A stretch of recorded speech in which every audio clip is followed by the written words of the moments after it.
विधानसभा निवडणुकीसाठी भाजपनं 150 जागांचा आग्रह धरला असून सर्वच ठिकाणी सर्वे केल्यानंतर पक्ष वेट अँड वॉचच्या भूमिकेत आहे।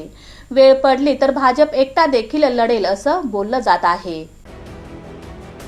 महायुती असं म्हटलं जात असलं तरी राज्यात भाजपची वेट अँड वॉचची भूमिका आहे। स्वतंत्र असे सर्वे पक्षानं केलेत।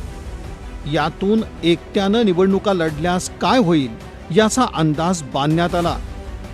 शिंदे सेना आणि अजित पवार यांच्या राष्ट्रवादीचा भाजपला लोकसभेत म्हणावा तितका फायदा झाला नाही। संघ देखील भाजपसोबत नव्हता असं म्हटलं जातं। पक्ष संघटनेत ताळमेळ नव्हता।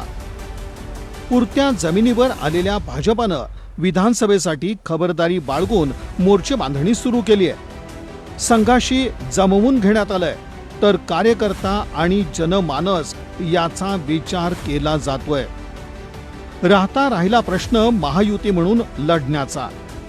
150 जागावर दावा करत भाजपनं आपला इरादा स्पष्ट केलाय। शिंदे सेना आणि अजित पवार गटाला हे मान्यच करावं लागेल अशी परिस्थिती आहे। त्यातूनही मनासारखं काही घडलं नाही तर पक्षानं एकट्यानं मैदानात उतरावं असा कार्यकर्त्यांचा दबाव पाहायला मिळतोय। राज्यातील राजकीय सामाजिक परिस्थितीत स्वतंत्रपणे लढण्याचा पर्याय भाजपातून उघडपणे चर्चेला येतोय। असं घडल्यास राज्यातील पॉलिटिक्समध्ये मोठा ट्विस्ट येईल असा कयास बांधला जातोय।